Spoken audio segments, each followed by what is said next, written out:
Dear students, ਆਪਾਂ last video ਦੇ ਵਿੱਚ ਪੜ੍ਹਿਆ ਸੀ ਕਿ ਜਿਹੜੀ ਮਾਡਰਨ ਪੀਰੀਓਡਿਕ ਟੇਬਲ ਹੈ ਉਹ ਬਣੀ ਕਿਵੇਂ ਹੈ, ਉਹਦਾ ਬੇਸ ਕੀ ਹੈ ਅਤੇ ਉਹਦੀ ਕੁਝ ਟ੍ਰੈਂਡਸ ਬਾਰੇ ਆਪਾਂ ਆਪਣਾ ਇੱਕ ਸਟੱਡੀ ਜਿਹੜੀ ਹੈ ਸਟਾਰਟ ਕੀਤੀ ਹੈ ਕਿ ਕੀ ਟ੍ਰੈਂਡਸ ਹੈ। ਸਪੈਸ਼ਲੀ ਜੇ ਤੁਹਾਨੂੰ ਯਾਦ ਹੋਏਗਾ ਤਾਂ ਆਪਾਂ ਪਹਿਲਾ ਪੁਆਇੰਟ ਇਹ ਡਿਸਕਸ ਕੀਤਾ ਸੀ ਕਿ ਜਿਹੜੀ ਮੈਂਡਲੀਵ ਦੀ ਪੀਰੀਓਡਿਕ ਟੇਬਲ ਸੀ ਉਹਦੇ ਵਿੱਚ ਟੋਟਲ ਨੰਬਰ ਆਫ ਗਰੁੱਪ ਸੀ 8, ਪਰ ਜਿਹੜੀ ਮਾਡਰਨ ਪੀਰੀਓਡਿਕ ਟੇਬਲ ਹੈ ਉਹਦੇ ਵਿੱਚ ਨੰਬਰ ਆਫ ਗਰੁੱਪਸ ਹੈ 18। ਸੋ ਇਹ 18 ਗਰੁੱਪਸ ਜਿਹੜੇ ਹੈ ਕਿਵੇਂ ਬਣੇ। ਸੋ 18 ਗਰੁੱਪਸ ਦਾ ਜਿਹੜਾ ਹੈ ਆਪਾਂ ਬੜਾ ਹੀ ਕਲੀਅਰ ਇਸ ਨੂੰ ਆਪਾਂ ਕਰ ਚੁੱਕੇ ਹਾਂ ਕਿ ਹਰ ਪੀਰੀਅਡ ਦੇ ਵਿੱਚ ਜਿੰਨੇ ਵੀ ਐਲੀਮੈਂਟਸ ਹੈ ਉਹਨਾਂ ਦਾ ਆਊਟਰ ਮੋਸਟ ਸ਼ੈਲ ਬਿਲਕੁਲ ਸੇਮ ਹੈ। ਨੰਬਰ ਆਫ ਇਲੈਕਟ੍ਰॉन्स ਚੇਂਜ ਹੁੰਦੇ हैं, ਜਿਵੇਂ ਕਿ ਹਾਈਡਰੋਜਨ ਦਾ ਆਊਟਰ ਮੋਸਟ ਸ਼ੈਲ ਹੈ ਕੇ ਸ਼ੈਲ, ਉਹਦੇ 'ਚ ਨੰਬਰ ਆਫ ਇਲੈਕਟ੍ਰॉन ਹੈ 1। ਹੀਲੀਅਮ ਦਾ ਆਊਟਰ ਮੋਸਟ ਸ਼ੈਲ ਹੈ ਕੇ ਸ਼ੈਲ, ਉਹਦੇ ਵਿੱਚ ਇਲੈਕਟ੍ਰॉन्स ਹੈ 2, ਰਾਈਟ। ਪਰ ਦੋਨਾਂ ਦਾ ਆਊਟਰ ਮੋਸਟ ਸ਼ੈਲ ਸੇਮ ਹੈ। ਇਵੇਂ ਹੀ ਸੈਕਿੰਡ ਪੀਰੀਅਡ ਦੇ ਵਿੱਚ ਆਪਾਂ ਦੇਖੀਏ ਤਾਂ ਲੀਥੀਅਮ ਹੈ, ਇਹਦਾ ਅਟੋਮਿਕ ਨੰਬਰ ਹੈ 3, ਤਾਂ ਇਹਦੀ ਕੌਨਫੀਗਰੇਸ਼ਨ ਬਣੇਗੀ 2 1, 2 ਇਲੈਕਟ੍ਰॉन ਕੇ ਸ਼ੈਲ ਦੇ ਵਿੱਚ ਅਤੇ 1 ਇਲੈਕਟ੍ਰॉन ਐਲ ਸ਼ੈਲ ਦੇ ਵਿੱਚ। ਇਵੇਂ ਹੀ ਜੇ ਆਪਾਂ ਦੇਖੀਏ ਬੋਰੋਨ ਦਾ ਅਟੋਮਿਕ ਨੰਬਰ ਹੈ 5, ਇਹਦੀ ਇਲੈਕਟ੍ਰੋਨਿਕ ਕੌਨਫੀਗਰੇਸ਼ਨ ਹੈ 2 ਐਂਡ 3, 2 ਇਲੈਕਟ੍ਰॉन ਜਿਹੜੇ ਹੈ ਕੇ ਸ਼ੈਲ ਦੇ ਵਿੱਚ ਅਤੇ 3 ਇਲੈਕਟ੍ਰॉन्स ਐਲ ਸ਼ੈਲ ਦੇ ਵਿੱਚ। ਆਊਟਰ ਮੋਸਟ ਸ਼ੈਲ ਕਿਹੜਾ ਹੋ ਗਿਆ, ਸਭ ਤੋਂ ਬਾਹਰ ਵਾਲਾ ਸ਼ੈਲ ਕਿਹੜਾ ਹੋ ਗਿਆ, ਐਲ ਸ਼ੈਲ। ਇਵੇਂ ਆਪਾਂ ਜੇ ਨਿਓਨ ਦੇ ਵਿੱਚ ਦੇਖੀਏ, ਲਾਸਟ ਜਿਹੜਾ ਐਲੀਮੈਂਟ ਹੈ ਇਸ ਪੀਰੀਅਡ ਦਾ, ਸੈਕਿੰਡ ਪੀਰੀਅਡ ਦਾ, ਸੋ ਨਿਓਨ ਦੇ ਵਿੱਚ ਨੰਬਰ ਆਫ ਐਲੀਮੈਂਟਸ ਹੈ ਨਿਓਨ ਦੇ ਵਿੱਚ ਨੰਬਰ ਆਫ ਇਲੈਕਟ੍ਰॉन्स ਹੈ 10।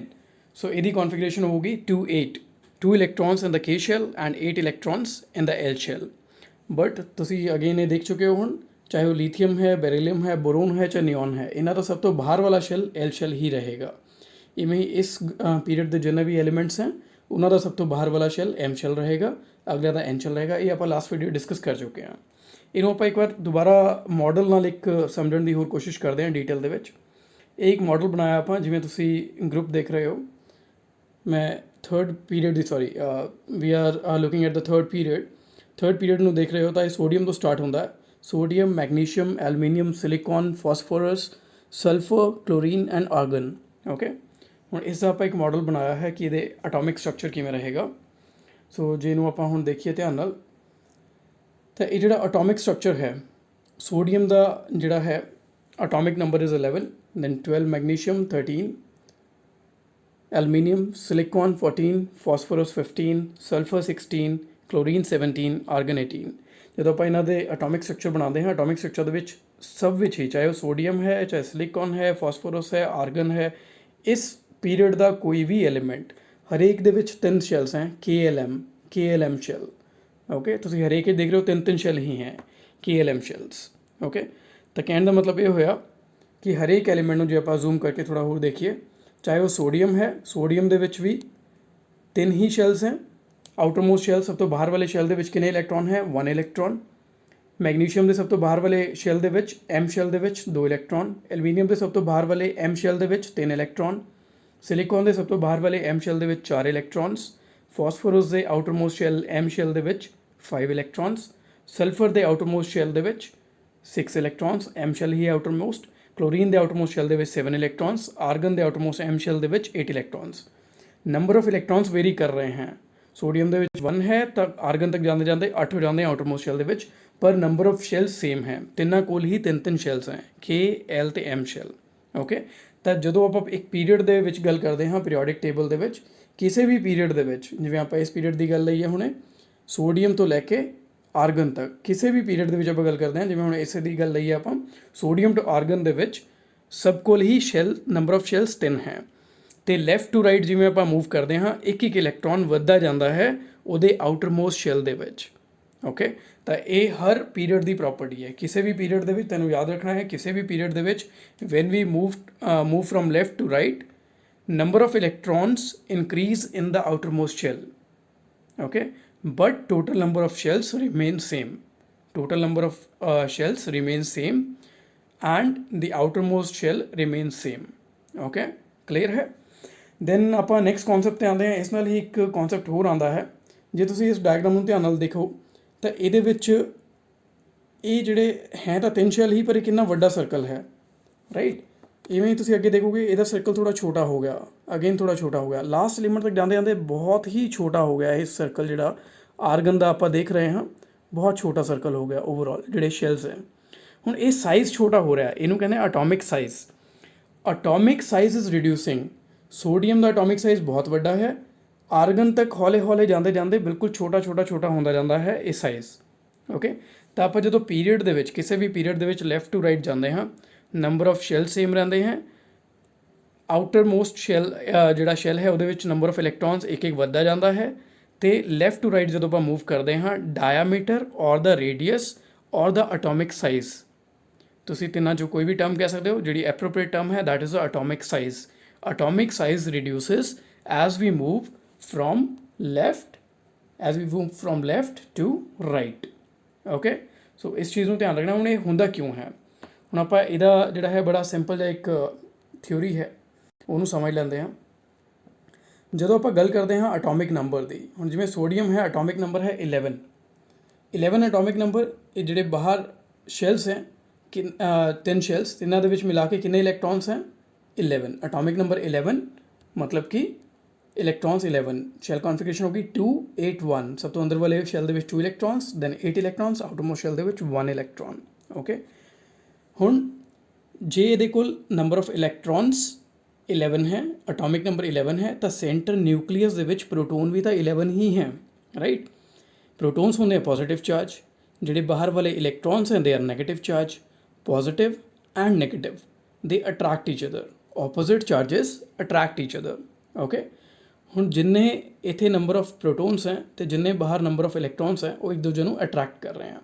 ਜਦੋਂ ਆਪਾਂ ਲੈਫਟ ਟੂ ਰਾਈਟ ਅਗਲੇ ਐਲੀਮੈਂਟ 'ਤੇ ਜਾਂਦੇ ਹਾਂ, ਹੁਣ ਮੰਨ ਲਓ ਆਪਾਂ ਸੋਡੀਅਮ ਤੋਂ ਬਾਅਦ ਗਏ ਮੈਗਨੀਸ਼ੀਅਮ 'ਤੇ। ਮੈਗਨੀਸ਼ੀਅਮ ਦੇ ਵਿੱਚ ਐਟੋਮਿਕ ਨੰਬਰ ਹੋ ਗਿਆ 12, ਨੰਬਰ ਆਫ ਪ੍ਰੋਟੋਨਸ ਹੋ ਗਏ 12, यानी कि पॉजिटिव चार्ज होगा 12। बाहर नंबर ऑफ इलेक्ट्रॉन्स ਜਿਹੜੇ ਵੀ ਸਾਰੇ ਸ਼ੈਲਸ ਨੂੰ ਮਿਲਾ ਕੇ ਰਿਵੋल्व कर रहे हैं कितने हैं? 12 ਇਲੈਕਟ੍ਰॉन्स।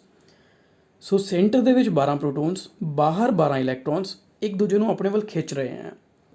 ਸੋਡੀਅਮ ਦੇ ਵਿੱਚ ਸੀ 11, ਮੈਗਨੀਸ਼ੀਅਮ ਦੇ ਵਿੱਚ ਹੋ ਗਏ 12, ਐਲੂਮੀਨੀਅਮ ਦੇ ਵਿੱਚ ਹੋਣਗੇ ਸੈਂਟਰ ਦੇ ਵਿੱਚ 13 ਪ੍ਰੋਟੋਨ, ਬਾਹਰ 13 ਇਲੈਕਟ੍ਰॉन्स। ਓਕੇ, ਤਾਂ ਜਿਵੇਂ ਜਿਵੇਂ ਨੰਬਰ ਵੱਧਦਾ ਜਾਂਦਾ ਹੈ, ਜਿੰਨਾ ਸੈਂਟਰ ਨਿਊਕਲੀਅਸ ਦੇ ਵਿੱਚ ਪੋਜ਼ਿਟਿਵ ਚਾਰਜ ਵਧੇਗਾ ਅਤੇ ਜਿੰਨਾ ਉਹਦੇ ਆਲੇ ਦੁਆਲੇ ਘੁੰਮਦਾ ਨੈਗੇਟਿਵ ਚਾਰਜ ਵਧੇਗਾ, ਉਨਾ ਜ਼ਿਆਦਾ ਉਹ ਇੱਕ ਦੂਜੇ ਨੂੰ ਖਿੱਚਣਗੇ। ਜਿੰਨਾ ਉਹ ਖਿੱਚਣਗੇ ਉਨਾ ਉਹ ਸਿकुड़ਦਾ ਜਾਏਗਾ, ਉਨਾ ਸਾਈਜ਼ ਛੋਟਾ ਹੁੰਦਾ ਜਾਏਗਾ। ਓਕੇ, ਉਨਾ ਐਟਮ ਦਾ ਸਾਈਜ਼ ਰਿਡਿਊਸ ਹੁੰਦਾ ਜਾਏਗਾ। ਠੀਕ ਹੈ, ਵਾਈ?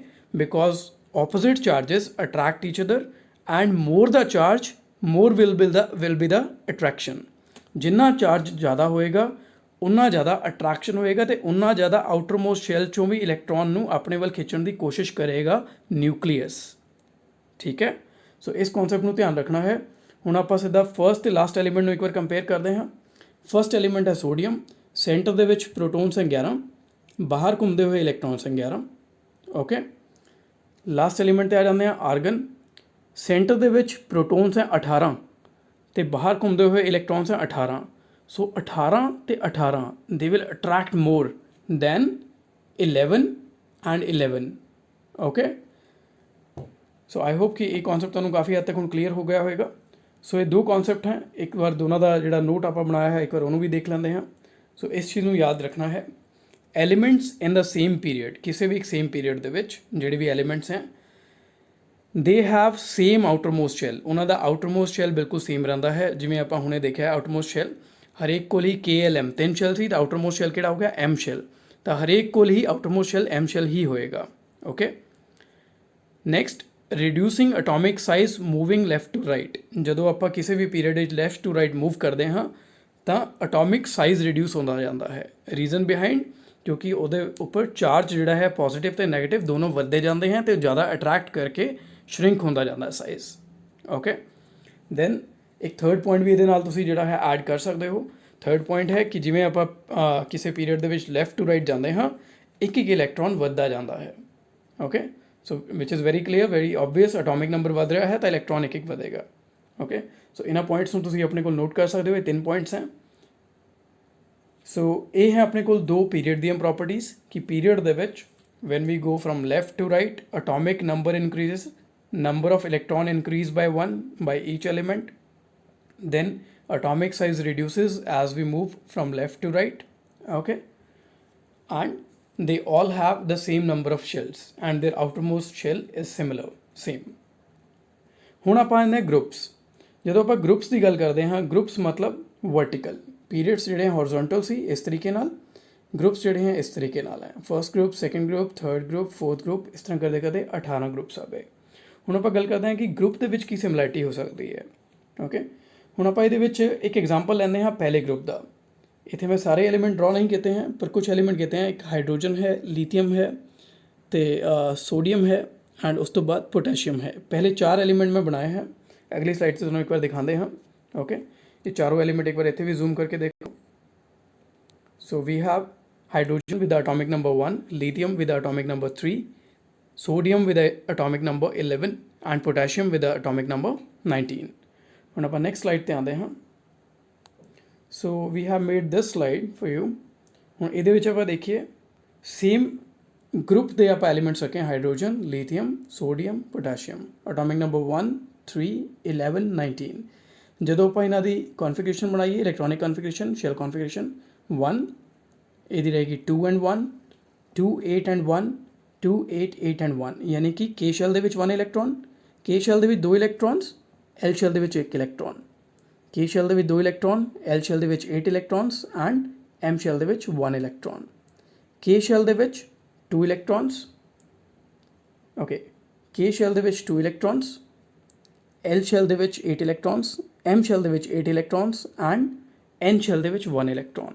ਹੁਣ ਜੇ ਤੁਸੀਂ ਸਭ ਦੇ ਵਿੱਚ ਦੇਖੋਗੇ ਤਾਂ ਇੱਕ ਇੱਕ ਸ਼ੈਲ ਵੱਧਦਾ ਜਾ ਰਿਹਾ ਹੈ। ਹਾਈਡਰੋਜਨ ਦੇ ਵਿੱਚ ਇੱਕੋ ਸ਼ੈਲ ਸੀ, ਲੀਥੀਅਮ ਦੇ ਵਿੱਚ ਦੋ ਸ਼ੈਲਸ ਹੋ ਗਏ, ਸੋਡੀਅਮ ਦੇ ਵਿੱਚ 3 ਸ਼ੈਲਸ ਹੈ KLM, ਪੋਟੈਸ਼ੀਅਮ ਦੇ ਵਿੱਚ 4 ਸ਼ੈਲਸ ਹੋ ਗਏ KLMN। ਤਾਂ ਜਿਵੇਂ ਜਿਵੇਂ ਆਪਾਂ ਗਰੁੱਪ ਦੇ ਵਿੱਚ ਵੱਧਦੇ ਹਾਂ, ਇੱਕ ਤੋਂ ਥੱਲੇ ਵਾਲੀ ਆਪਾਂ ਐਲੀਮੈਂਟ ਦੇਖਦੇ ਜਾਂਦੇ ਹਾਂ। ਜਿਵੇਂ ਮੰਨ ਲਓ ਪੀਰੀਓਡਿਕ ਟੇਬਲ ਆਪਾਂ ਇੱਕ ਵਾਰ ਦੁਬਾਰਾ ਦੇਖਦੇ ਹਾਂ। ਕਿਸੇ ਵੀ ਗਰੁੱਪ ਵਿੱਚ ਜਦੋਂ ਆਪਾਂ ਕਿਸੇ ਵੀ ਗਰੁੱਪ ਵਿੱਚ ਗੱਲ ਕਰੀਏ, ਹਾਈਡਰੋਜਨ ਕੋਲ ਇੱਕ ਸ਼ੈਲ ਹੈ ਸਿਰਫ ਕੇ ਸ਼ੈਲ, ਲੀਥੀਅਮ ਕੋਲ 2 ਸ਼ੈਲਸ हैं ਕੇ ਸ਼ੈਲ ਤੇ ਐਲ ਸ਼ੈਲ, ਸੋਡੀਅਮ ਕੋਲ ਇੱਕ ਸ਼ੈਲ ਹੋਰ ਵੱਧ ਜਾਏਗਾ, ਐਮ ਸ਼ੈਲ ਵੀ ਅਟੈਚ ਹੋ ਜਾਏਗਾ, पोटेशियम कोल एक शैल होर बच जाएगा, एन शैल भी अटैच हो जाएगा। इवें रुबीडियम कोल अगे कैसियम कोल एंड फ्रेंशियम कोल सब कोल एक एक शैल जिहड़ा है वधदा जाएगा। तो आप इस चीज़ तो एक कनक्लूजन कढ़ते हैं कि जदों आप किसी ग्रुप दे विच टॉप टू बॉटम ट्रैवल करते हैं, किसी ग्रुप दे विच टॉप टू बॉटम ट्रैवल करते हैं, तो नंबर ऑफ शैल्स इनक्रीज होंदे जाते हैं। एक नंबर ऑफ शैल हर बार वधदा जांदा है। Okay, so that is our first conclusion. हुण आने सैकेंड कनक्लूजन। ਜਦੋਂ ਆਪਾਂ ਗੱਲ ਕਰਦੇ ਹਾਂ ਅਟੋਮਿਕ ਸਾਈਜ਼ ਦੀ, ਹੁਣ ਨੰਬਰ ਆਫ ਸ਼ੈਲਸ ਵੱਧ ਰਹੇ ਹਨ ਤਾਂ ਓਬਵੀਅਸ ਜੀ ਗੱਲ ਹੈ ਕਿ ਉਹਦਾ ਐਟਮ ਦਾ ਸਾਈਜ਼ ਜਿਹੜਾ ਹੈ ਵੱਧ ਜਾਏਗਾ। ਤਾਂ ਜਦੋਂ ਆਪਾਂ ਗਰੁੱਪ ਦੇ ਵਿੱਚ ਜੇ ਤੁਸੀਂ ਦੇਖੋਗੇ ਇਹਦਾ ਡਾਇਆਮੀਟਰ ਛੋਟਾ ਜਿਹਾ ਹੈ ਹਾਈਡਰੋਜਨ ਦਾ, ਜਿਵੇਂ ਜਿਵੇਂ ਥੱਲੇ ਆਉਂਦੇ ਹਾਂ ਡਾਇਆਮੀਟਰ ਬਹੁਤ ਵੱਡਾ ਹੋ ਜਾਂਦਾ ਹੈ, ਮਤਲਬ ਅਟੋਮਿਕ ਸਾਈਜ਼ ਵੱਡਾ ਹੋ ਗਿਆ। Okay, so second conclusion, when we move from top to down, पहला कनक्लूजन सी अपना टॉप टू डाउन जो मूव करते हैं एक एक शैल वधदा जाता है। दूजा कनक्लूजन जो टॉप टू डाउन मूव करते हैं तो वह अटोमिक साइज़ वधदा जाता है। क्यों? ऑब्वियस जी गल है क्योंकि शैल्स वध रहे हैं। ठीक है, हुण तीजा आ जाता है कि ये वैलेंस इलैक्ट्रॉन किन्ने हैं। ठीक है, हुण तीजे कनक्लूजन पर आते हैं आप। इस डायग्राम में एक बार दोबारा देखिए, जे तुसीं सब दे आउटरमोस्ट शैल दे विच देखोगे, आउटरमोस्ट मतलब सब तो बाहर वाला शैल, ये कोल इक्को ही शैल है, इक्को ही इलैक्ट्रॉन है। ये सब तो बाहर वाले शैल दे विच एक इलैक्ट्रॉन है, ਇਹਦੇ ਸਭ ਤੋਂ ਬਾਹਰ ਵਾਲੇ ਸ਼ੈਲ ਦੇ ਵਿੱਚ ਇੱਕ ਇਲੈਕਟ੍ਰੋਨ ਹੈ, ਇਹਦੇ ਵੀ ਸਭ ਤੋਂ ਬਾਹਰ ਵਾਲੇ ਸ਼ੈਲ ਦੇ ਵਿੱਚ ਇੱਕ ਇਲੈਕਟ੍ਰੋਨ ਹੈ। ਤਾਂ ਜਦੋਂ ਆਪਾਂ ਗਰੁੱਪ ਦੇ ਵਿੱਚ ਗੱਲ ਕਰਦੇ ਹਾਂ ਕਿਸੇ ਵੀ ਐਲੀਮੈਂਟ ਦੀ, ਸਭ ਕੋਲ ਸਭ ਤੋਂ ਬਾਹਰ ਵਾਲੇ ਸ਼ੈਲ ਦੇ ਵਿੱਚ ਜਿਹੜੇ ਇਲੈਕਟ੍ਰੋਨਸ ਹੈ, ਨੰਬਰ ਆਫ ਇਲੈਕਟ੍ਰੋਨਸ ਉਹ ਸੇਮ ਰਹਿੰਦੇ ਹੈ, ਮਤਲਬ ਉਹਨਾਂ ਦੀ ਵੈਲੈਂਸੀ ਵੀ ਸੇਮ ਹੋਏਗੀ। ਜਾਂ ਇਹਨੂੰ ਆਪਾਂ ਕਹਿ ਸਕਦੇ ਹਾਂ ਕੁਝ ਗਰੁੱਪਸ ਲਈ ਸਿਮਿਲਰ ਵੀ ਹੁੰਦੀ ਹੈ, ਮੋਸਟਲੀ ਸੇਮ ਹੁੰਦੀ ਹੈ ਪਰ ਕੁਝ ਗਰੁੱਪਸ ਲਈ ਸਿਮਿਲਰ ਮਤਲਬ ਲਗਭਗ ਇੱਕੋ ਜਿਹੋ ਜਿਹੀ ਵੀ ਹੁੰਦੀ ਹੈ। ਰਾਈਟ, बट ये तो श्योर है कि वो आउटरमोस्ट शैल के नंबर ऑफ इलैक्ट्रॉन्स बिल्कुल सेम होंगे। ये आउटरमोस्ट शैल के शैल है, इक्को इलैक्ट्रॉन है, ये कोल आउटरमोस्ट शैल एल है, इक्को ही इलैक्ट्रॉन है, ये कोल आउटरमोस्ट शैल जिहड़ा है एम शैल है, देखोगे ध्यान नाल तां इक्को ही इलैक्ट्रॉन है, आउटरमोस्ट शैल एन शैल है, इक्को ही इलैक्ट्रॉन है। Okay, so this is very clear है। सो ये अपना आ गया थर्ड कनक्लूजन। हुण आपां आ जांदे हां इस तो अगला कनक्लूजन की आपां होर भी कोई कनक्लूजन कढ सकते हैं ग्रुप बारे। ओके, ਹੁਣ ਆਪਾਂ ਜੇ ਗਰੁੱਪ ਬਾਰੇ ਇੱਕ ਹੋਰ ਕਨਕਲੂਜਨ ਕਰਨਾ ਚਾਹੀਏ ਤਾਂ ਉਹਨਾਂ ਦੀਆਂ ਪ੍ਰੋਪਰਟੀਜ਼ ਜਿਹੜੀਆਂ ਹੈ ਉਹ ਵੀ ਇੱਕੋ ਜਿਹੀਆਂ ਰਹਿਣਗੀਆਂ। ਓਕੇ, ਪਹਿਲੇ ਆਪਾਂ ਇੱਥੇ ਤੱਕ ਇੱਕ ਵਾਰ ਦੇਖ ਲੈਂਦੇ ਹਾਂ। ਓਕੇ, ਐਲੀਮੈਂਟਸ ਇਨ ਦਾ ਸੇਮ ਗਰੁੱਪ ਸ਼ੋ ਸੇਮ ਔਰ ਸਿਮਿਲਰ ਵੈਲੈਂਸੀ। ਹੁਣ ਜੇ ਨੰਬਰ ਆਫ ਇਲੈਕਟ੍ਰॉन ਸੇਮ ਹੈ ਤਾਂ ਉਹਨਾਂ ਦੀ ਵੈਲੈਂਸੀ ਵੀ ਸੇਮ ਰਹੇਗੀ, ਉਹਨਾਂ ਦੀ ਟੈਂਡੈਂਸੀ ਬਿਲਕੁਲ ਸੇਮ ਹੋਏਗੀ ਕਿ ਜਾਂ ਤਾਂ ਉਹ ਜਿਹੜਾ ਹੈ इलैक्ट्रॉन ले लैन ਜਾਂ इलैक्ट्रॉन दे दें, तो किन्ने नंबर ऑफ इलैक्ट्रॉन्स लेने या देने हैं वो सेम रहेगा या सिमिलर रहेगा। Okay, and one increase shell with the next element, हर नैक्सट एलीमेंट नाल एक एक शैल वधदा जाएगा, मतलब ਉਹਦਾ एटॉमिक साइज वधदा जाएगा। ठीक है, सो इन्हें कंक्लूजन ਨੂੰ ਜਿਹੜਾ ਹੈ ਧਿਆਨ ਵਿੱਚ ਰੱਖਣਾ ਹੈ। ਇੱਕ ਵਾਰ ਫਿਰ ਆਪਾਂ ਇਹਨੂੰ ਰਿਵਾਈਂਡ ਕਰ ਲੈਂਦੇ ਹਾਂ। ਜਦੋਂ ਆਪਾਂ ਗਰੁੱਪ ਦੇ ਵਿੱਚ ਟੌਪ ਟੂ ਬਾਟਮ ਜਾਂਦੇ ਹਾਂ ਤਾਂ ਵੈਲੈਂਸੀ ਸੇਮ ਰਹਿੰਦੀ ਹੈ, ਨੰਬਰ ਆਫ ਸ਼ੈਲਸ ਇਨਕਰੀਜ਼ ਹੋ ਜਾਂਦੇ हैं, मतलब एटॉमिक साइज ਇਨਕਰੀਜ਼ ਹੋ ਜਾਂਦਾ ਹੈ। ਜਦੋਂ ਆਪਾਂ ਪੀਰੀਅਡ ਦੇ ਵਿੱਚ ਲੈਫਟ ਟੂ ਰਾਈਟ ਜਾਂਦੇ ਹਾਂ, ਨੰਬਰ ਆਫ ਸ਼ੈਲ ਸੇਮ ਰਹਿੰਦੇ हैं, मतलब ਆਊਟਰਮੋਸਟ ਸ਼ੈਲ ਵੀ ਸੇਮ ਰਹਿੰਦਾ ਹੈ। ਇਲੈਕਟ੍ਰॉन ਇੱਕ ਇੱਕ ਕਰਕੇ ਵੱਧਦੇ ਜਾਂਦੇ हैं क्योंकि एटॉमिक नंबर ਵੱਧ ਰਿਹਾ ਹੈ। एटॉमिक साइज रिड्यूस हो जाता है क्योंकि चार्ज वध रहा है, एक दूजे को अट्रैक्ट ज़्यादा कर रहे हैं। ओके, सो ये कंक्लूजन है थोड़े ग्रुप तो पीरियड से, इन्हों जोड़ा है ध्यान रखना है चंगी तरह। बहुत ही ईजी है, रट्टा मारन की लोड़ नहीं है, कॉन्सैप्ट को समझने की कोशिश करो तो बहुत ईजी रहेगा ये। ओके, हुण आ जाते हैं आप इस तो नैक्सट कॉन्सैप्ट पर। ओके, सो इस तो नैक्सट कॉन्सैप्ट जो है, जे तुसीं हुण अपने नैक्सट पेज पर देखोगे जो थोड़ा पीरियोडिक टेबल तो नैक्सट पेज है, ये उपर सब तो पहले का है position of the element in the modern periodic table. Okay, तो मॉडर्न पीरियोडिक टेबल के पोजीशन ऑफ द एलीमेंट्स इनू आप जो है रीड आउट करते हैं। As we can see the modern periodic table takes care of 3 limitations of Mendeleev's periodic table. The anomalous position of hydrogen can be discussed after we see what are the bases on which the position of the elements in the modern periodic table depends. Position of the elements in the modern periodic table. The modern periodic table has 18 vertical columns known as groups and 7 horizontal rows known as periods. Let us see what decides the placing of the elements in a certain group or period. So again वही चीज़ जी है revise हो रही है। Number of columns जोड़े हैं यानी कि number of groups 18 हैं तो नंबर ऑफ पीरियड 7 हैं। एक्टिविटी है इतने look at the group 1 of the modern periodic table and name the elements present in it. So group 1 ਦੇ ਵਿੱਚ ਜਿਹੜੇ ਤੁਹਾਨੂੰ एलिमेंट दिख रहे हैं ਤਾਂ ਉਹਨਾਂ ਨੂੰ ਜਿਹੜਾ ਹੈ नेम करो। This is very simple. Okay, so इस लिए ਜਿਹੜਾ है ग्रुप 1 ਦੇ ਵਿੱਚ ਆਪਣੇ ਕੋਲ ਕਿਹੜੇ दिख रहे हैं? Hydrogen, lithium, sodium, potassium, rubidium, caesium and francium. So this is group 1। these elements are in group 1। Okay, ਹੁਣ ਆਪਾਂ नेक्स्ट आते हैं। Write down the electronic configuration of the first 3 elements of group 1। ये आप ऑलरेडी कर चुके हैं। Electronic configuration first 3 elements सी तुसीं इसनूं जिहड़ा है चाहे इस डायग्राम दे विच रेफर कर सकते हो। पहले 3 एलिमेंट्स हाइड्रोजन, हीलियम तो लिथियम दी इलैक्ट्रॉनिक कन्फिगरेशन 1s1 है हाइड्रोजन दी, 1s2 है हीलियम दी, लिथियम दी है 1s2 2s1। ओके, या इसनूं इस तरीके नाल भी रिप्रजेंट कर सकते हो। हाइड्रोजन दी है 1, लिथियम दी है 2 and 1 यानी के ते एल शेल लिथियम दे। ओके, ਹੁਣ ਆਪਾਂ ਨੈਕਸਟ ਪੁਆਇੰਟ ਤੇ ਆਉਂਦੇ ਹਾਂ। ਨੈਕਸਟ ਪੁਆਇੰਟ ਹੈ what similarity do you find in the electronic configurations। ਇਹ ਹੁਣੇ ਆਪਾਂ ਜਸਟ ਡਿਸਕਸ ਕਰਕੇ ਹਟੇ ਹਾਂ। ਇਲੈਕਟ੍ਰੋਨਿਕ ਕਨਫੀਗਰੇਸ਼ਨ ਦੇ ਵਿੱਚ ਦੇਖੋਗੇ ਤਾਂ ਆਊਟਰਮੋਸਟ ਸ਼ੈਲ ਦੇ ਵਿੱਚ ਇੱਕੋ ਹੀ ਇਲੈਕਟ੍ਰੋਨ ਹੈ, ਯਾਨੀ ਗਰੁੱਪ ਦੇ ਵਿੱਚ ਸਾਰੇ ਐਲੀਮੈਂਟਸ ਦੇ ਆਊਟਰਮੋਸਟ ਸ਼ੈਲ ਦੇ ਵਿੱਚ electron number of electron same ਹੁੰਦੇ ਆ, मतलब ਵੈਲੈਂਸੀ ਵੀ ਸੇਮ ਹੁੰਦੀ ਹੈ। ਨੈਕਸਟ ਪੁਆਇੰਟ ਉਹੀ ਆ ਗਿਆ, how many valence electrons are present in these 3 elements. हरेक दे विच वैलेंस इलैक्ट्रॉन कितने हैं? वैलेंस इलैक्ट्रॉन वही होंगे हैं जो आउटरमोस्ट शेल दे विच होंगे हैं, या तो इलैक्ट्रॉन जिन्हें चाहिए होंगे हैं वो, या जिन्हें लूज करने होंगे हैं वो। ओके, सो इस case they which group 1 they which valency is 1, that is positive 1 because it's सब दी टेंडेंसी ग्रुप 1 दे विच है इलैक्ट्रॉन नूं लूज करन दी। Next you will find that all these elements contain the same number of valence electrons. Similarly, you will find the elements present in any one group have the same number of valence electrons. For example, elements fluorine, chlorine belong to group 17. How many electrons do fluorine and chlorine have in their outermost shell? On fluorine ਤੇ chlorine atomic number is 9 and 17. Okay, so ਇਹਦੀ configuration ਤੁਸੀਂ ਬਣਾ ਕੇ ਦੇਖੋ ਕਿ ਸਭ ਤੋਂ ਬਾਹਰ ਵਾਲੇ ਸ਼ੈਲ ਦੇ ਵਿੱਚ ਕਿੰਨੇ ਨੰਬਰ ਆਫ ਇਲੈਕਟ੍ਰॉन्स ਆ ਰਹੇ हैं। ठीक है, जस्ट एक ਤੁਹਾਨੂੰ हिंट दे देना कि दोनों की वैलेंसी जी है -1 है।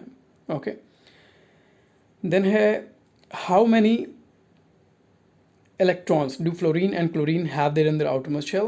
Hence we can say that the groups in the periodic table signify an identical outer shell electronic configuration. On the other hand, the number of shells increases as we go down the group. So already अब कर चुके हैं ये सारा conclusion. There is an anomaly when it comes to the position of the hydrogen because it can be placed either in the group 1 or group 17 in the first period. Can you say why? ਹੁਣ एक बड़ा important question है। ਹੁਣ ਜੇ ਆਪਾਂ ਪਹਿਲਾ element ਦੇਖਾਂਗੇ ਹੈ ਤਾਂ ਉਹ ਗਰੁੱਪ 1 ਦੇ ਵਿੱਚ। ਕਿਹੜਾ ਪਹਿਲਾ ਐਲੀਮੈਂਟ ਹੈ? ਹਾਈਡਰੋਜਨ, ਗਰੁੱਪ 1 ਦੇ ਵਿੱਚ ਹੈ, ਪਰ ਇਹਦਾ ਕਲਰ ਯੈਲੋ ਹੈ। ਕਲਰ ਮਿਲਦਾ ਹੈ ਇਹਨਾਂ ਦੇ ਨਾਲ, ਨੌਨ ਮੈਟਲਸ ਦੇ ਨਾਲ। ग्रीन वाले हैं मैटल्स तो येलो वाले हैं नॉन मैटल्स। तो इनू इत्थे क्यों रखा गया मैटल्स के नाल। ओके, ਇਹਦੀ ਜਿਹੜੀ ਜਗ੍ਹਾ ਹੈ ਉਹ ਥੋੜੀ ਐਨੋਮਲਸ ਰਹੀ ਹੈ ਹਮੇਸ਼ਾ ਤੋਂ। ਰੀਜ਼ਨ ਬਿਹਾਈਂਡ ਇਹਦੀ ਜੇ ਆਪਾਂ ਐਟੋਮਿਕ ਸਟਰਕਚਰ ਦੇਖੀਏ ਇਹਦਾ ਇੱਕ ਵਾਰ, ਐਟੋਮਿਕ ਸਟਰਕਚਰ ਇਹਦਾ ਕੁਝ ਇਸ ਤਰ੍ਹਾਂ ਦਾ ਹੈ ਹਾਈਡਰੋਜਨ ਦਾ। ਓਕੇ, ਇੱਕੋ ਹੀ ਇਲੈਕਟ੍ਰੋਨ ਹੈ ਕੇ ਸ਼ੈਲ ਦੇ ਵਿੱਚ। ਹੁਣ ਜੇ ਤੁਹਾਨੂੰ ਧਿਆਨ ਹੋਏਗਾ ਤਾਂ ਪਹਿਲੇ ਸ਼ੈਲ ਦੇ ਵਿੱਚ ਵੱਧ ਤੋਂ ਵੱਧ ਇਲੈਕਟ੍ਰੋਨ ਹੋ ਸਕਦੇ ਹਨ 2, 1s2। ਓਕੇ, 1s2 ਮਤਲਬ maximum number of electrons can be 2। ਇਹਦੇ ਕੋਲ ਇੱਕੋ ਹੀ ਇਲੈਕਟ੍ਰੋਨ ਹੈ। ਹੁਣ ਇਹ ਇੱਕੋ ਇਲੈਕਟ੍ਰੋਨ ਜਾਂ ਤਾਂ ਕਿਸੇ ਨੂੰ ਦੇ ਦੇਵੇ ਤੇ ਬਿਲਕੁਲ ਹੀ ਖਾਲੀ ਹੋ ਜਾਏ, ਸ਼ੈਲ ਹੀ ਖਤਮ ਕਰ ਦੇਵੇ, ਜਾਂ ਇੱਕ ਇਲੈਕਟ੍ਰੋਨ ਕਿਸੇ ਕੋਲ ਲੈ ਲਵੇ ਤੇ ਸਟੇਬਲ ਹੋ ਜਾਵੇ। ਪਰ ਇਹ ਇਲੈਕਟ੍ਰੋਨ ਨਿਊਕਲੀਅਸ ਦੇ ਇੰਨਾ ਨੇੜੇ ਹੈ ਕਿ ਈਜ਼ੀਲੀ ਇਹ ਦੇ ਵੀ ਨਹੀਂ ਸਕਦਾ, ਰਾਈਟ। ਤਾਂ ਇਹ ਦੋਨੋਂ ਤਰ੍ਹਾਂ ਦੀਆਂ ਕੁਝ ਪ੍ਰੋਪਰਟੀਜ਼ ਸ਼ੋ ਕਰਦਾ ਹੈ। ਇਹ ਤੁਹਾਨੂੰ ਆਉਣ ਵਾਲੇ ਚੈਪਟਰਸ ਦੇ ਵਿੱਚ ਕਲੀਅਰ ਹੋਏਗਾ ਕਿ ਮੈਟਲਸ ਤੇ ਨਾਨ ਮੈਟਲਸ ਦੇ ਵਿੱਚ ਪੂਰਾ ਡਿਟੇਲ ਡਿਫਰੈਂਸ ਕੀ ਹੁੰਦਾ ਹੈ, ਠੀਕ ਹੈ। ਉਸ ਬਾਰੇ ਆਪਾਂ ਡਿਟੇਲ ਵਿੱਚ ਗੱਲ ਕਰਾਂਗੇ। ਬਟ ਇਹ ਜਿਹੜਾ ਹੈ ਵੈਲੈਂਸ ਇਲੈਕਟ੍ਰੋਨ ਦੇ ਬੇਸਿਸ 'ਤੇ ਆਪਾਂ ਦੇਖਿਆ ਜਾਵੇ ਤਾਂ ਇਹ ਇੱਕ ਇਲੈਕਟ੍ਰੋਨ ਲੈ ਵੀ ਸਕਦਾ ਹੈ, ਇੱਕ ਇਲੈਕਟ੍ਰੋਨ ਦੇ ਵੀ ਸਕਦਾ ਹੈ। ਜੇ ਆਪਾਂ ਕਹੀਏ ਇਹ ਇੱਕ ਇਲੈਕਟ੍ਰੋਨ ਦੇ ਸਕਦਾ ਹੈ ਤਾਂ ਮਤਲਬ ਗਰੁੱਪ 1 ਦੇ ਵਿੱਚ ਫਿੱਟ ਹੋਣਾ ਚਾਹੀਦਾ, ਲੀਥੀਅਮ ਸੋਡੀਅਮ ਇਹਨਾਂ ਦੇ ਨਾਲ, ਕਿਉਂਕਿ ਇਹ ਸਾਰੇ ਇੱਕ ਇਲੈਕਟ੍ਰੋਨ ਦੇ ਸਕਦੇ हैं। ਜੇ ਆਪਾਂ ਕਹੀਏ ਇੱਕ ਇਲੈਕਟ੍ਰੋਨ ਲੈ ਸਕਦਾ ਹੈ ਤਾਂ ਗਰੁੱਪ 17 ਦੇ ਨਾਲ ਫਿੱਟ ਹੋਣਾ ਚਾਹੀਦਾ ਹੈ, ਕਿਉਂਕਿ ਕਲੋਰੀਨ ਫਲੋਰੀਨ ਜਿੰਨੇ ਵੀ ਹੈ ਇਹਨਾਂ ਦੀ ਵੈਲੈਂਸੀ -1 ਹੈ, ਇੱਕ ਇਲੈਕਟ੍ਰੋਨ ਲੈਣਾ ਚਾਹੁੰਦੇ हैं। ਓਕੇ, ਸੋ ਇਸ ਨੂੰ ਜਿਹੜਾ ਹੈ ਰੱਖਿਆ ਗਿਆ ਹੈ ਪਹਿਲੇ ਗਰੁੱਪ ਦੇ ਵਿੱਚ ਹਾਈਡਰੋਜਨ ਨੂੰ। ਓਕੇ, ਬਟ ਕਲਰ ਇਹਦਾ ਯੈਲੋ ਹੀ ਦਿੱਤਾ ਗਿਆ ਹੈ ਨਾਨ ਮੈਟਲ ਵਾਲਾ। ਇਹਨੂੰ ਫਰਦਰ ਜਿਹੜਾ ਹੈ ਤੁਹਾਨੂੰ ਕਲੀਅਰ ਹੋਏਗਾ ਜਦੋਂ ਆਪਾਂ ਫਿਊਚਰ ਵਿੱਚ ਇਹਨੂੰ ਪੜ੍ਹਦੇ ਜਾਵਾਂਗੇ। ਹੁਣ ਆਪਾਂ ਅੱਗੇ ਆਉਂਦੇ ਹਾਂ। ਓਕੇ, ਨੈਕਸਟ ਕੁਝ ਐਕਟੀਵਿਟੀਜ਼ हैं। If you look at the long form of periodic table 5.6, you will find that the elements lithium, beryllium, boron, carbon, nitrogen, oxygen, fluorine and the neon are present in the second period. Write down the electronic configuration. ये अपन बहुत बार कर चुके हैं। I hope you can do it now. Next है, do these elements also contain the same number of valence electrons? कि ਇਹਨਾਂ ਕੋਲ wellness electron ਵੀ same ਹੁੰਦੇ हैं। ਸੋ ਇਸ ਨੂੰ ਜਿਹੜਾ ਹੈ ਕਰਕੇ ਦੇਖਣਾ। ਤੁਹਾਨੂੰ ਅਗੇਨ ਇੱਕ ਹਿੰਟ ਦੇ ਦਿੰਦਾ ਕਿ ਇਹ ਜਿਹੜਾ ਹੈ ਲੀਥੀਅਮ ਦਾ ਅਟੋਮਿਕ ਨੰਬਰ ਹੈ 3, ਬੈਰੀਲੀਅਮ ਦਾ ਹੈ 4, ਬੋਰੋਨ ਦਾ ਹੈ 5, ਮਤਲਬ ਇੱਕ ਅਟੋਮਿਕ ਨੰਬਰ ਵੱਧ ਰਿਹਾ, ਮਤਲਬ ਇਹ ਸੇਮ ਪੀਰੀਅਡ ਦੇ ਐਲੀਮੈਂਟਸ ਹੈ। ਸੇਮ ਪੀਰੀਅਡ ਦੇ ਐਲੀਮੈਂਟਸ ਤਾਂ ਕੀ ਉਹਨਾਂ ਦੇ ਵੈਲੈਂਸ ਇਲੈਕਟ੍ਰੋਨ ਇੱਕੋ ਜਿਹੇ ਹੋਣਗੇ? ਤਾਂ ਪੀਰੀਅਡ ਦੇ ਵਿੱਚ ਕੀ ਪ੍ਰੋਪਰਟੀਜ਼ ਹੁੰਦੀਆਂ ਇਹ ਆਪਾਂ ਆਲਰੇਡੀ ਪੜ੍ਹ ਚੁੱਕੇ ਹਾਂ, ਇਹਨੂੰ ਟਰਾਈ ਕਰੋ। ਨੈਕਸਟ ਹੈ, do they contain the same number of shells? ਕੀ ਉਹਨਾਂ ਕੋਲ ਸੇਮ ਨੰਬਰ ਆਫ ਸ਼ੈਲਸ ਹੋਣਗੇ? ਸੇਮ ਪੀਰੀਅਡ ਦੇ ਐਲੀਮੈਂਟਸ ਹੈ, ਆਪਾਂ ਹੁਣੇ ਜਸਟ ਇਸੇ ਵੀਡੀਓ 'ਚ ਪੜ੍ਹ ਕੇ ਹਟੇ ਹਾਂ। ਤਾਂ ਕੀ ਉਹਦੇ ਨੰਬਰ ਆਫ ਸ਼ੈਲਸ ਸੇਮ ਹੋਣਗੇ? So you can do it easily. Next, you will find that these elements of second period do not have the same number of valence electrons, but they contain the same number of shells. So, ਤੁਸੀਂ करके देखो, ये ਤੁਹਾਨੂੰ बहुत easily clear हो जाएगा. You also observe that the number of valence shell electrons increase by 1 unit as atomic number. ਇਹ ਆਪਾਂ already ਸਾਰਾ ਜਿਹੜਾ ਹੈ ਪੜ੍ਹ ਚੁੱਕੇ ਹਾਂ ਕਿ period ਦੇ ਵਿੱਚ ਕੀ properties ਹੁੰਦੀਆਂ, ਇਹੀ detail ਕੀਤਾ ਗਿਆ ਹੈ। Okay. Then ਉਸ ਤੋਂ ਅੱਗੇ ਜਿਹੜਾ ਹੈ we can explain, ਆਪਾਂ ਇੱਥੋਂ ਸਟਾਰਟ ਕਰਦੇ ਹਾਂ reading further. We can explain the number of elements in these periods based on how electrons are filled into various shells. You will study the details of this in higher classes. So ਇਹਨਾਂ ਨੇ ਇੱਥੇ ਕੀਤਾ ਹੈ ਕਿ hire classes ਦੇ ਵਿੱਚ ਇਸ ਬਾਰੇ ਡਿਟੇਲ ਜਿਹੜਾ ਹੈ ਆਏਗਾ। ਫਿਲਹਾਲ ਉਹਨਾਂ ਨੇ ਕਿਹਾ ਹੈ ਕਿ 2n² ਦਾ ਜਿਹੜਾ ਫਾਰਮੂਲਾ ਹੈ ਇਸ ਨੂੰ ਯਾਦ ਰੱਖੋ। ਕੇ ਸ਼ੈਲ ਦੇ ਵਿੱਚ ਵੱਧ ਇਲੈਕਟ੍ਰੋਨ ਆਉਂਦੇ ਨੇ 2 × 1 ਦਾ ਸਕੁਏਅਰ ਆਪਾਂ ਆਲਰੇਡੀ ਪੜ੍ਹ ਚੁੱਕੇ ਹਾਂ। ਕਿਹੜੇ ਡਾਇਗਰਾਮ ਦੇ ਵਿੱਚ ਪੜ੍ਹ ਚੁੱਕੇ ਹਾਂ, ਇੱਕ ਵਾਰ ਤੁਹਾਨੂੰ ਜਿਹੜਾ ਹੈ ਰਿਵਾਈਜ਼ ਕਰਾਉਂਦੇ ਹਾਂ। Okay, you can remember that easily. ਇੱਥੇ ਇੱਕ ਆਪਾਂ ਡਾਇਗਰਾਮ ਦੇਖੀਏ ਤਾਂ ਇਹ ਡਾਇਗਰਾਮ ਆਪਾਂ ਬਹੁਤ ਵਾਰ ਕਰ ਚੁੱਕੇ ਹਾਂ। ਓਕੇ, ਸੋ ਇਸ ਡਾਇਗਰਾਮ ਦੇ ਵਿੱਚ ਪਹਿਲੇ ਸ਼ੈਲ ਦੇ ਵਿੱਚ ਜਿਹੜਾ ਹੈ 2 ਇਲੈਕਟ੍ਰੋਨਸ, ਦੂਜੇ ਵਿੱਚ 8 ਇਲੈਕਟ੍ਰੋਨਸ। ਤਾਂ ਆਪਾਂ ਈਵਨ ਤੁਹਾਡੇ 10th ਲੈਵਲ ਤੋਂ ਬਿਯੋਂਡ ਜਾ ਕੇ ਸਬ ਸ਼ੈਲਸ ਵੀ ਡਿਸਕਸ ਕਰ ਚੁੱਕੇ ਹਾਂ, ਜੋ ਕਿ ਤੁਸੀਂ ਆਈ ਹੋਪ ਕਿ ਈਜ਼ੀਲੀ ਪ੍ਰੈਕਟਿਸ ਕਰ ਚੁੱਕੇ ਹੋ 1s2 2s2 2p6। ਓਕੇ, ਸੋ ਇਹ ਸਾਰਾ ਡਾਇਗਰਾਮ ਇਹੀ ਜਿਹੜਾ ਹੈ ਅੱਗੇ ਰਿਵਾਈਜ਼ ਕਰਾਇਆ ਗਿਆ ਹੈ। ਬਟ 10th ਲੈਵਲ ਵਿੱਚ ਉਹਨਾਂ ਨੇ ਕਿਹਾ ਹੈ ਕਿ KLMN ਜਸਟ ਇਹਨਾਂ ਸ਼ੈਲਸ 'ਤੇ ਉਹਨਾਂ ਨੇ ਫੋਕਸ ਕੀਤਾ ਹੈ। ਪਰ ਉਸ ਤੋਂ ਬਾਅਦ ਜੇ ਤੁਸੀਂ ਦੇਖੋਗੇ ਕੇ ਸ਼ੈਲ ਦੇ ਵਿੱਚ 2 ਇਲੈਕਟ੍ਰੋਨ, ਐਲ ਸ਼ੈਲ ਦੇ ਵਿੱਚ 8 ਇਲੈਕਟ੍ਰੋਨ, ਰਾਈਟ। ਦੈਨ ਉਸ ਤੋਂ ਬਾਅਦ 18 ਇਲੈਕਟ੍ਰੋਨ, ਫਿਰ 18 ਇਲੈਕਟ੍ਰੋਨ। ਹੁਣ ਦੁਬਾਰਾ 18 ਇਲੈਕਟ੍ਰੋਨ ਕਿਉਂ ਆਏ? ਇਹਦਾ ਆਪਾਂ ਰੀਜ਼ਨ ਦੇਖ ਚੁੱਕੇ ਹਾਂ ਆਲਰੇਡੀ ਕਿ 18 ਇਲੈਕਟ੍ਰੋਨ ਫਿਰ 32 ਇਲੈਕਟ੍ਰੋਨ ਇਹ ਕਿਵੇਂ ਆ ਰਹੇ हैं? 1s2 2s2 ਸਬ ਸ਼ੈਲਸ ਦੀ ਬੇਸਿਸ 'ਤੇ ਆ ਰਹੇ हैं ਕਿ ਉਹ ਸਬ ਸ਼ੈਲ ਜਿਹੜੇ ਹੈ ਡਾਇਗੋਨਲੀ ਭਰਦੇ हैं, ਸਿੱਧੇ ਸਿੱਧੇ ਨਹੀਂ ਭਰਦੇ, ਜਿਹਦੇ ਕਰਕੇ ਨੰਬਰ ਆਫ ਇਲੈਕਟ੍ਰੋਨਸ ਚੇਂਜ ਹੋ ਜਾਂਦੇ हैं। Okay, so you can do that easily. Next ਹੈ ਟ੍ਰੈਂਡਸ ਇਨ ਦਾ ਮਾਡਰਨ ਪੀਰੀਓਡਿਕ ਟੇਬਲ। ਟ੍ਰੈਂਡਸ ਆਪਾਂ ਆਲਰੇਡੀ ਕਰ ਚੁੱਕੇ ਹਨ, ਜੋ ਗਰੁੱਪਸ ਵਿੱਚ ਹੁੰਦੇ हैं ਉਹ ਵੀ, ਕਿ ਗਰੁੱਪਸ ਦੇ ਵਿੱਚ ਵੈਲੈਂਸੀ ਕਿਵੇਂ ਰਹਿੰਦੀ ਹੈ, ਨੰਬਰ ਆਫ ਇਲੈਕਟ੍ਰੋਨਸ ਕਿੰਨੇ ਹੁੰਦੇ ਹੈ, ਸ਼ੈਲਸ ਕਿੰਨੇ ਹੁੰਦੇ हैं, ਅਟੋਮਿਕ ਸਾਈਜ਼ ਕਿਵੇਂ ਵੇਰੀ ਕਰਦਾ ਹੈ। ਇਹੀ ਚੀਜ਼ਾਂ ਆਪਾਂ ਪੀਰੀਅਡ ਦੇ ਵਿੱਚ ਵੀ ਕਰ ਚੁੱਕੇ ਹਾਂ। ਸੋ ਸੇਮ ਚੀਜ਼ਾਂ ਹੈ, ਇਸ ਨੂੰ ਰੀਡ ਆਊਟ ਕਰੋ। ਓਕੇ, ਰਾਈਟ ਸੋ ਇੱਥੇ ਕੁਝ ਐਕਟੀਵਿਟੀਜ਼ ਦਿੱਤੀਆਂ, ਇਹਨਾਂ ਐਕਟੀਵਿਟੀਜ਼ ਨੂੰ ਕਰਨ ਦੀ ਕੋਸ਼ਿਸ਼ ਕਰੋ। ਬਹੁਤ ਹੀ ਈਜ਼ੀ ਐਕਟੀਵਿਟੀਜ਼ ਹੈ। ਜਸਟ ਤੁਸੀਂ ਫਿਗਰ ਆਊਟ ਕਰਨਾ ਹੈ ਕਿ ਐਲੀਮੈਂਟਸ ਤੁਹਾਨੂੰ ਕਿਵੇਂ ਲੱਗ ਰਹੇ ਹੈ ਗਰੁੱਪ ਦੇ ਵਿੱਚ, ਕਿਸ ਆਰਡਰ ਦੇ ਵਿੱਚ ਆਉਂਦੇ ਹੈ। ਸੋ ਟਰਾਈ ਕਰਕੇ ਦੇਖੋ ਉਹਨਾਂ ਨੂੰ। ਬਹੁਤ ਹੀ ਈਜ਼ੀ ਐਕਟੀਵਿਟੀ ਹੈ ਇਹ। ਜੇ ਤੁਹਾਨੂੰ ਹੁਣ ਤੱਕ ਕਨਸੈਪਟ ਕਲੀਅਰ ਹੋਇਆ ਤਾਂ ਬਹੁਤ ਹੀ ਐਕਸਟ੍ਰੀਮਲੀ ਈਜ਼ੀ ਹੈ। ਨੈਕਸਟ ਹੈ metallic and naan metallic properties. ਹੁਣ ਇੱਥੇ ਜਿਹੜਾ ਹੈ ਤੁਹਾਨੂੰ ਮੈਂ ਨੈਕਸਟ ਲੈਕਚਰ ਦੇ ਵਿੱਚ ਜਿਹੜਾ ਹੈ ਕੁਝ ਸ਼ੇਅਰ ਕਰਾਂਗਾ ਇੱਕ ਹੋਰ ਚੀਜ਼, ਪਰ ਫਿਲਹਾਲ ਤੁਸੀਂ ਜਿਹੜਾ ਹੈ ਇੱਥੇ ਤੱਕ ਇਸ ਨੂੰ ਪੜ੍ਹੋ, ਰਾਈਟ। ਦੈਨ ਇੱਥੇ ਤੱਕ ਪੜ੍ਹਨ ਤੋਂ ਬਾਅਦ ਜਸਟ ਤੁਹਾਨੂੰ ਮੈਂ ਇੱਕ ਡਾਇਗਰਾਮ ਸ਼ੇਅਰ ਕਰਾਂਗਾ ਇਹਦਾ ਨੈਕਸਟ ਲੈਕਚਰ ਦੇ ਵਿੱਚ ਕਿ ਮੈਟਲਸ, ਨਾਨ ਮੈਟਲਸ, ਵੈਲੈਂਸੀਜ਼ ਇੱਕ ਓਵਰਆਲ ਕਿਵੇਂ ਰਹਿੰਦਾ। ਇੱਕ ਤੁਹਾਡੀ ਆਨਸਰ ਕੀ ਵੀ ਡਿਊ ਹੈ, ਜਿਹੜੀ ਮੈਂ ਤੁਹਾਨੂੰ ਕਿਹਾ ਸੀ ਕਿ ਵੈਲੈਂਸੀਜ਼ ਮਾਰਕ ਕਰਨੀਆਂ ਕਿ ਪੋਜ਼ੀਟਿਵ ਹੈ ਜਾਂ ਨੈਗੇਟਿਵ ਹੈ, ਉਹਦਾ ਵੀ ਆਨਸਰ ਤੁਹਾਨੂੰ ਨੈਕਸਟ ਵੀਡੀਓ 'ਚ ਮਿਲੇਗਾ। ਸੋ ਰਾਈਟ ਨਾਓ ਜਸਟ ਇੱਕ ਵਾਰ ਸਮਰਾਈਜ਼ ਕਰਨ ਲਈ what we have studied so far। ਸਭ ਤੋਂ ਪਹਿਲੇ ਆਪਾਂ ਦੇਖਿਆ ਹੈ ਕਿ ਪੀਰੀਓਡਿਕ ਟੇਬਲ ਦੇ ਵਿੱਚ ਪੀਰੀਅਡਸ ਦੇ ਵਿੱਚ ਕੀ ਉਹਨਾਂ ਦੇ ਜਿਹੜੇ ਹੈ ਪ੍ਰੋਪਰਟੀਜ਼ ਹੁੰਦੀਆਂ ਹੈ, ਗਰੁੱਪ ਦੇ ਵਿੱਚ ਕੀ ਪ੍ਰੋਪਰਟੀਜ਼ ਹੁੰਦੀਆਂ ਹੈ, ਇਹਨਾਂ ਨੂੰ ਇੱਕ ਵਾਰ ਚੰਗੀ ਤਰ੍ਹਾਂ ਜਿਹੜਾ ਹੈ ਯਾਦ ਕਰ ਲੈਣਾ। ਦੈਨ ਇਹਨਾਂ ਟ੍ਰੈਂਡਸ ਨੂੰ ਸਮਝ ਕੇ ਤੁਸੀਂ ਹਰੇਕ ਦਾ ਐਟੋਮਿਕ ਸਟਰਕਚਰ ਵੀ ਬਣਾ ਸਕਦੇ ਹੋ ਅਤੇ ਅੱਗੇ ਦਿੱਤੇ ਗਏ ਸਾਰੇ ਸਵਾਲਾਂ ਦੇ ਜਵਾਬ ਵੀ ਬੜੇ ਆਰਾਮ ਨਾਲ ਤੁਸੀਂ ਦੇ ਪਾਓਗੇ।